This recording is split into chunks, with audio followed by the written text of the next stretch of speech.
भजो गिरिधर गोविंद गोपाला, भजो मुरली मनोहर नंद लाला, भजो मुरली मनोहर नंद लाला, भजो गिरिधर गोविंद गोपाला, भजो गिरिधर गोविंद गोपाला, भजो मुरली मनोहर नंद लाला, भजो मुरली मनोहर नंद लाला, भजो गिरिधर गोविंद गोपाला, भजो गिरिधर गोविंद गोपाला। बोलिए वृंदावन बिहारी लाल की जय जय श्री राधे, जय जय श्री राधे। सभी भक्तों से निवेदन, बहुत एकाग्रचित होकर पुरुषोत्तम मास की महिमा का हृदयंगम करने का प्रयत्न कीजिए कि पुरुषोत्तम मास में क्या करना चाहिए। आज जिसे देखो पूरे भारतवर्ष के अंदर मंदिरों में पुरुषोत्तम मास की चर्चा हो रही है। तीर्थों में बहुत ज़्यादा भीड़ है सिर्फ इस मास का लाभ लेने के लिए। तो हमने भी सोचा कि आप सब पुण्य आत्माओं के साथ थोड़ी सी इस पुरुषोत्तम मास को समझने और समझाने का प्रयत्न किया जाए। हमने जिस दिन ये शुरू हुआ था उसी दिन आपसे निवेदन किया था 16 मई को कि पुरुषोत्तम मास को किसी देवता ने स्वीकार नहीं किया। तो ये मास भगवान विष्णु के पास गए और प्रार्थना की कि प्रभु क्या मेरा कोई मालिक नहीं। तो भगवान श्री कृष्ण ने, विष्णु जी ने ये कहा कि नहीं, ये मास को मैं अपना नाम पुरुषोत्तम मास देता हूँ। पुरुषोत्तम मास का मतलब भक्ति का मास, प्रेम का मास, समर्पण का मास, सबसे सरल। क्योंकि इस मास में बहुत से लोग इसको मल मास भी कहते थे पहले। अब मल मास तो लोगों ने कहना बंद कर दिया। वो मल मास क्यों कहते थे? उनकी दृष्टि में कोई शुभ कार्य इस मास में नहीं किया जाता। अब शुभ कार्य क्या होता है हमारी दृष्टि में? मकान का मुहूर्त और विवाह, भाई इसको हम शुभ मानते हैं। नया काम शुरू करना। फिर कुछ लोगों ने इसको अधिक मास कह करके संबोधित किया कि 12 मास से अलग ये 13वां मास कहलाता है, अधिक मास। लेकिन भगवान विष्णु ने इसको अपना नाम पुरुषोत्तम मास दिया। मैं आप सभी पुण्य आत्माओं से बहुत निवेदन करूंगा कि इसकी चर्चा बार बार नहीं हो पाएगी। जो शब्द आपसे बोले जाएं, अगर आप एक एक शब्द को हृदयंगम करेंगे तो सबका लाभ होगा। तो भगवान इस पुरुषोत्तम मास को अपना मास, भक्ति का मास, प्रेम का मास बताकर एक उदाहरण देना चाहते हैं। ये संसार का रूप क्या है, इस संसार का रूप क्या है।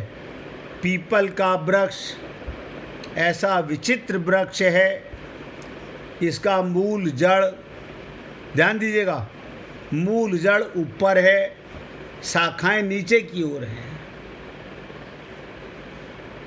आप कहेंगे हमने तो ऐसा कोई पीपल का पेड़ देखा नहीं। भगवान वैकुंठ लोक में, साकेत लोक में, गोलोक में विराजमान हैं। इनकी जड़ें, इनकी रचना करने वाला, इनका पालन करने वाला, इनका संहार करने वाला सब ऊपर है, लेकिन इनकी ये डालियाँ, ये पत्ते, ये उल्टा वृक्ष है। इसे ऐसे समझिएगा, इसका मूल जड़ ऊपर, मूल जड़ परमात्मा और शाखाएं नीचे की ओर हैं। परमात्मा ही इस संसार के, संसार रूपी वृक्ष के मूल आधार और कारण हैं। जैसे कोई भी वृक्ष जड़ के ऊपर टिका होता है, इसी प्रकार ये सारा संसार भगवान के कारण, भगवान के आधार पर टिका हुआ है। और ब्रह्मा जी इसकी प्रधान शाखा हैं। आप देखते हो ना कि जब कोई वृक्ष बड़ा होता है तो उसके बीच में बहुत मोटा एक तना होता है, जिससे बहुत सारी ब्रांचेस, शाखाएं फैल जाती हैं। तो ब्रह्मा जी को इसका प्रधान शाखा बताया गया, जिनसे सृष्टि रचना रूप अनेक शाखाएं निकलती हैं। कल दिन तक भी स्थिर ना रहने के कारण इसे अश्वत्थ कहते हैं। अश्वत्थ माने जो सदा अपने आप में स्थित रहता है। इसके आदि अंत का पता ना होने से तथा प्रभाव रूप से नित्य रहने के कारण इसे अव्यय कहते हैं। एक होता है व्यय, एक होता है अव्यय। व्यय माने जो मिटता है, आप पैसा खर्च करते हो, पैसा समाप्त हो जाता है, लेकिन इसका मूल कारण, इसका आधार अव्यय है। जैसे आत्मा का कभी क्षति नहीं होती, आत्मा सदा से जो थी वो है और वो ही रहेगी। आत्मा भी अव्यय है, आत्मा भी अश्वत्थ है। तो कहने का मतलब वेदों में आए हुए सकाम अनुष्ठानों का वर्णन, वेदों में सकाम यानी कामना युक्त, वो तो आप हम लोग भली प्रकार जानते हैं, कामना युक्त सकाम अनुष्ठानों का वर्णन इस संसार के वृक्ष पत्ते कहे गए। हर व्यक्ति अपनी डाली की रक्षा कर रहा है, अपने परिवार की रक्षा में लगा हुआ है। इसे कहते हैं सकाम अनुष्ठान कर रहा है। आज मंदिरों में, तीर्थों में यही अनुष्ठान हो रहे हैं। ऐसे संसार वृक्ष को जो यथार्थ रूप से जानता है, जो सत्य रूप से जानता है, स्थित रूप से जानता है, वही वास्तव में वेदों के तत्व को जानने वाला है। तो कहने का तात्पर्य, जैसे आपका शरीर का मूल, ये शरीर किसके कारण टिका हुआ है? आत्मा के कारण, परमात्मा के कारण, लेकिन हमें उसका पता नहीं है। देखिए, प्रयत्न तो करूँगा कि आज ही इसकी चर्चा समाप्त की जा सके। अगर आज नहीं हो सकी पूरी तो इसकी चर्चा कल भी चलेगी, लेकिन आज और कल में समाप्त पक्का होगा। यानी जो एक मास में लाभ मिलता है वो आप और हम सबको केवल 1.5 से 3 घंटे के बीच में मिल सकता है, बशर्ते हम सुने और हृदयंगम करें, बुद्धि ना लगाएं। इस संसार रूपी वृक्ष की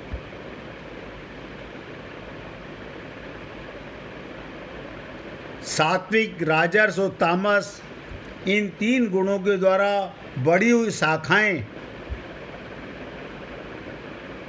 नीचे हैं, भगवान ऊपर हैं, और ये माया के गुण जो हैं, समझिए उल्टा पेड़ को देखिएगा, भगवान ऊपर और संसार नीचे है।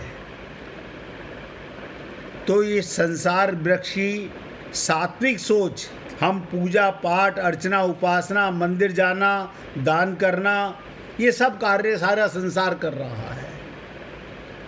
राजस्व गुण, माया का उपभोग करना, उपयोग करना, उसे इकट्ठा करना, और तामस गुण, दूसरे को कष्ट देना। इन तीनों गुणों के द्वारा बड़ी हुई शाखाएं, ये प्राणी नीचे हैं, ये शरीर जो है ये सब शाखाएं हैं, वृक्ष की पत्ते हैं, मध्य तथा ऊपर के सभी लोकों में फैली हुई हैं।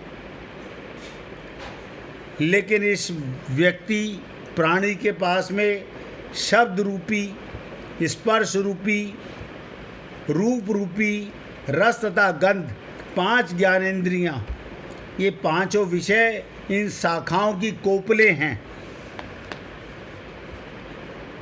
इनसे ये शाखाएं संसार को देखती रहती हैं, भगवान की तरफ, ऊपर की तरफ नहीं देखती। इन पांचों विषयों, इन शाखाओं की कोपलें, इन विषयों का चिंतन करना ही नई नई कोपलों का निकलना है। आँख का विषय, कान का विषय, नासिका का विषय, रसना का विषय और त्वचा का विषय, बस इन्हीं में हम लोग चिंतन करते रहते हैं, और इन्हीं में अलग अलग कोपलें निकलती रहती हैं, अनेक अनेक विचार आते रहते हैं। वो बहुत सुंदर है, वो बहुत सुंदर है, ऐसा करेंगे तो कमाई ज़्यादा होगी, ऐसा करेंगे तो कमाई ज़्यादा होगी, इस देवता की पूजा करेंगे तो हमें लाभ होगा, आज इस मंदिर में जाएंगे तो हमें लाभ होगा। ये सारे काम हम ही सब लोग करते हैं। मनुष्य लोक में कर्मों के अनुसार बांधने वाला,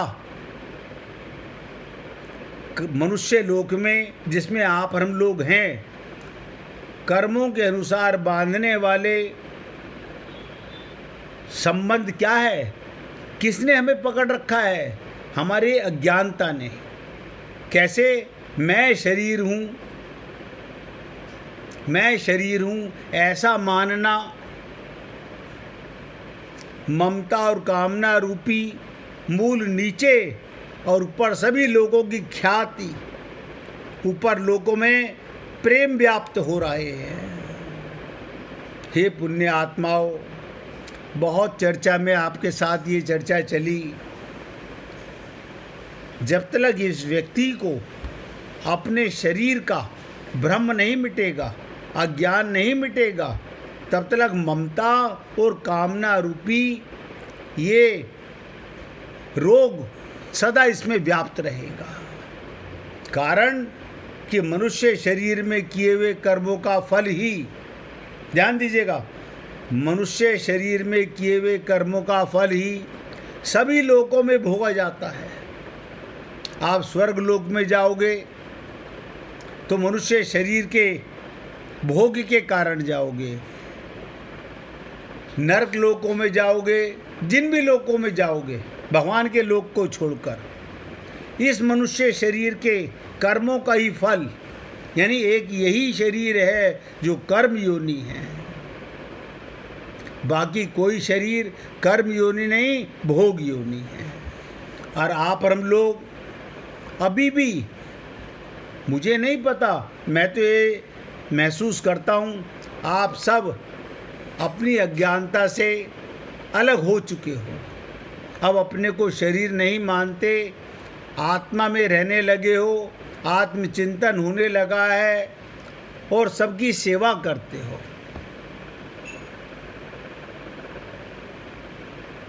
तो ये मनुष्य शरीर ही है। इसी के कर्मों के कारण ये व्यक्ति 84 लाख योनियों में भटकता रहता है। फिर भगवान कबहू के करी करुणा नर देही, ये मनुष्य शरीर देते हैं, लेकिन ये जीव फिर द्वारा वही पाप करने लगता है, वही पाप करने लगता है।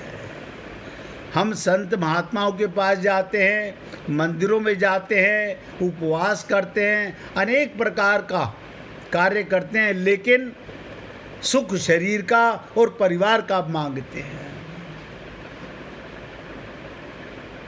आत्मज्ञान हमें नहीं हो पाता।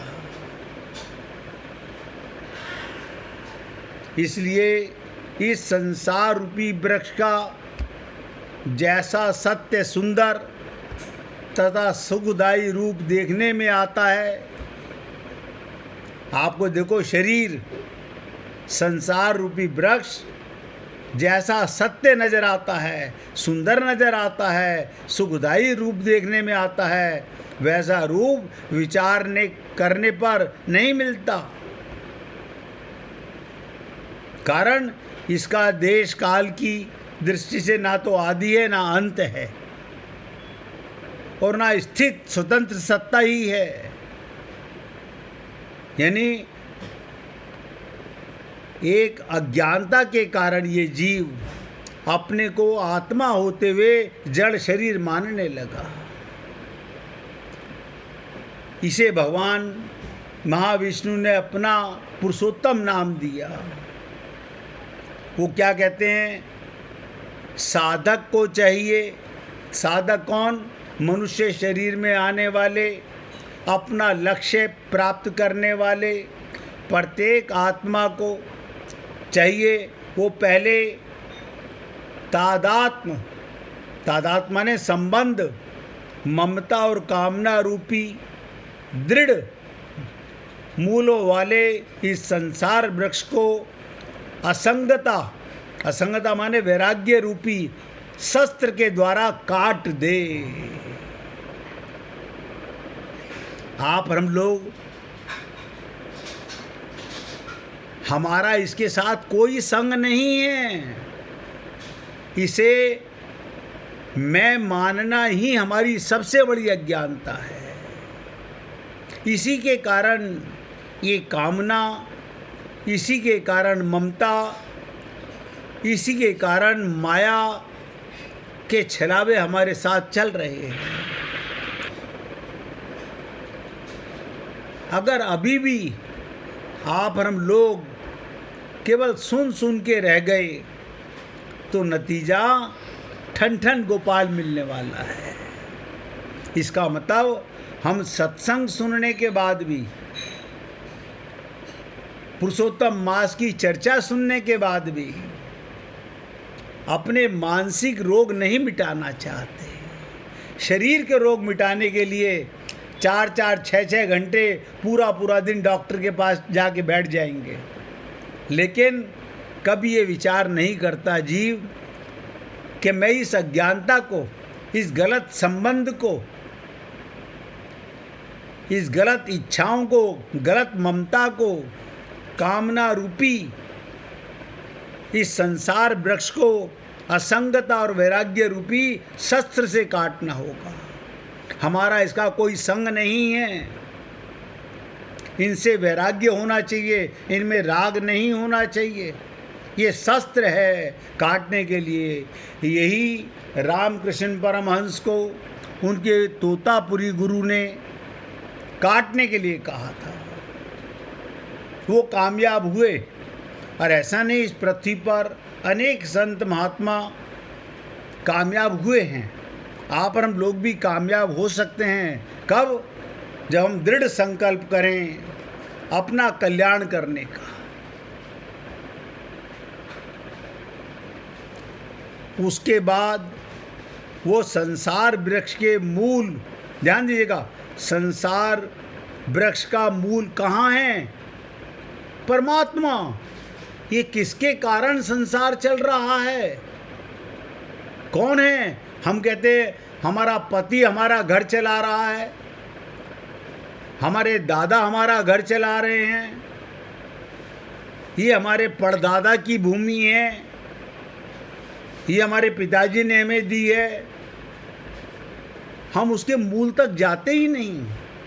हम मनुष्य कहलाते हैं।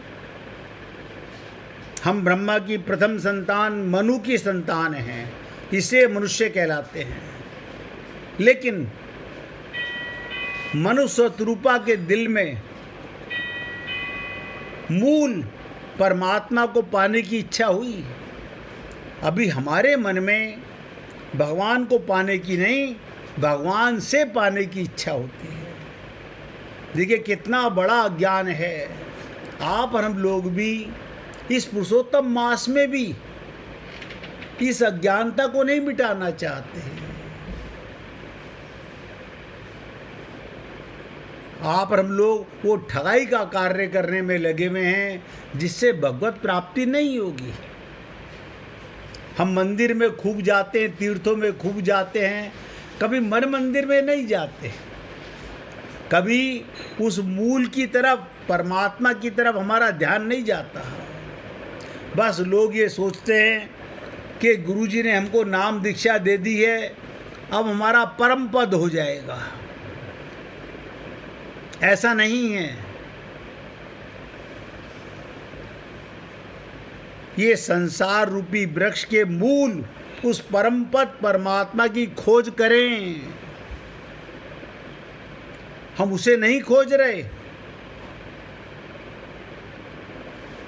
हम मंदिरों में भगवान को खोज रहे हैं। मैं ये नहीं कह रहा हूँ मंदिर में जाना गलत है, लेकिन वहाँ क्या करने जा रहे हैं? संसार मांगने के लिए। भगवान का प्रेम मांगने वहाँ भी नहीं जाते हैं।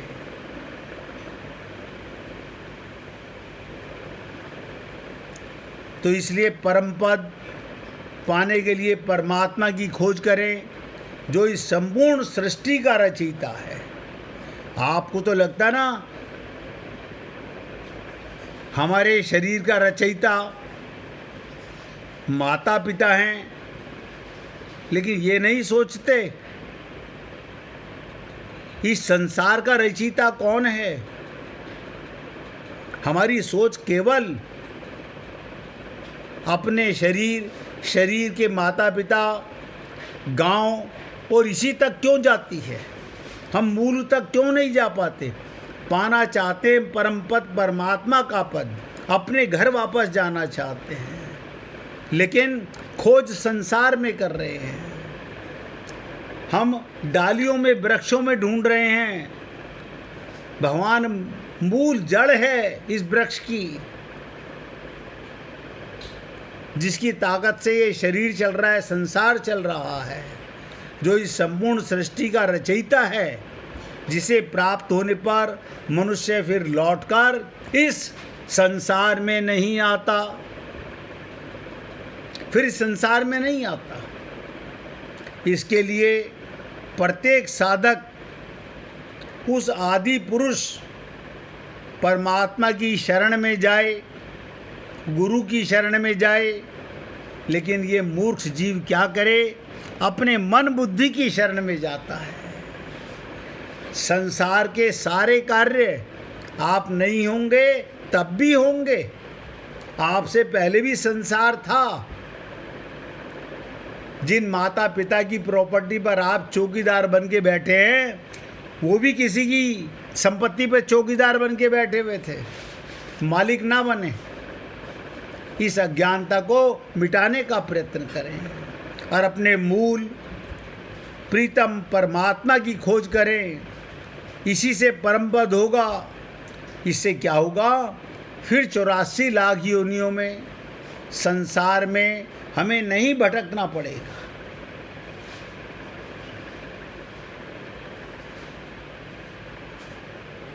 हमेशा सकारात्मक विचार रखें। एक कथा के माध्यम से समझने का प्रयत्न करते हैं। एक राजा हाथी पर बैठकर अपने राज्य का भ्रमण कर रहा था। अचानक वो एक दुकानदार के सामने रुका और अपने मंत्री से कहा, मुझे नहीं पता क्यों मैं इस दुकानदार के स्वामी को फांसी देना चाहता हूँ। ये सुनकर मंत्री को बहुत दुख हुआ, लेकिन जब तक वो राजा से कोई कारण पूछता तब तक राजा आगे बढ़ गया। अगले दिन मंत्री उस दुकानदार से मिलने के लिए एक साधारण नागरिक के वेश में उसकी दुकान पर पहुंचा। उसने दुकानदार से ऐसे ही पूछ लिया, उसका व्यापार कैसा चल रहा है। दुकानदार चंदन की लकड़ी बेचता था। उसने बहुत दुखी होकर बताया, मुश्किल से उसे कोई ग्राहक मिलता है। लोग उसकी दुकान पर आते हैं, चंदन को सूंघते हैं और चले जाते हैं। वो चंदन की गुणवत्ता की प्रशंसा भी करते हैं, पर खरीदते कुछ नहीं। और उसकी आशा केवल इस बात पर टिकी है कि राजा जल्दी ही, ध्यान दीजिएगा क्या कह रहा है, मेरी आशा इस पर टिकी हुई है, राजा जल्दी ही मर जाए। उसकी अंत्येष्टि के लिए बड़ी मात्रा में चंदन की लकड़ियाँ खरीदी जाएंगी।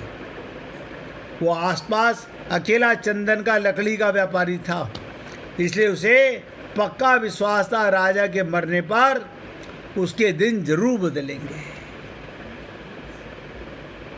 अब मंत्री की समझ में आ गया राजा उसकी दुकान के सामने क्यों रुका था और क्यों दुकानदार को मार डालने की इच्छा व्यक्त की थी। शायद दुकानदार के नकारात्मक विचारों की तरंगों ने राजा को ऐसा प्रभाव डाला होगा जिसने उसके बदले में दुकानदार के प्रति अपने अंदर उसी तरह के नकारात्मक विचारों का अनुभव किया। बुद्धिमान मंत्री ने इस विषय पर कुछ क्षण विचार किया, फिर उसने अपनी पहचान और पिछले दिन की घटना बताते हुए कुछ चंदन की लकड़ी खरीदने की इच्छा व्यक्त की। दुकानदार बहुत खुश हुआ। उसने चंदन की अच्छे तरह कागज में लपेटकर मंत्री को दे दिया। अब मंत्री महल में लौटा। वो सीधा दरबार में गया जहाँ राजा बैठा हुआ था और सूचना दी कि चंदन की लकड़ी के दुकानदार ने उसे एक भेंट भेजी है। राजा को आश्चर्य हुआ। उसने बंडल को खोला। सुनहरे रंग के श्रेष्ठ चंदन की लकड़ी और उसकी सुगंध को देखकर बहुत प्रसन्न हुआ। प्रसन्न होकर उसने चंदन के व्यापारी के लिए कुछ सोने के सिक्के भिजवा दिए। राजा को ये सोचकर अपना हृदय में बहुत खेद हुआ। वो तो उस दुकानदार को मृत्यु दंड देना चाहता था। जब दुकानदार को राजा ने सोने के सिक्के प्राप्त हुए, वो भी आश्चर्यचकित हो गया। वो राजा के गुण गाने लगा, जिसने सोने के सिक्के भेजकर उसी गरीबी के अभिशाप से बचा लिया। कुछ समय बाद उसे अपने उस कलुषित बिगड़े हुए मन के विचारों की याद आई जो राजा के प्रति सोचा करता था। उसे अपने व्यक्तिगत स्वार्थ के लिए ऐसे नकारात्मक विचार पश्चाताप हुआ। यदि हम दूसरे व्यक्तियों के प्रति अच्छे और दयालु विचार रखेंगे तो वे सकारात्मक विचार हमारे पास अनुकूल रूप से ही ये लौटेंगे। लेकिन यदि हम बुरे विचारों को पालेंगे तो वही विचार हमारे पास उसी रूप में लौटेंगे। इसका मतलब जैसे आप धारणा करोगे मन में किसी के प्रति, अच्छी या बुरी, सब में परमात्मा बैठा हुआ है। इस लीला से हमारे मन में ये विचार आना चाहिए, हमेशा थिंक पॉजिटिव, डू पॉजिटिव। सकारात्मक विचार मन में आने चाहिए, नेगेटिव विचार मन में नहीं आने चाहिए।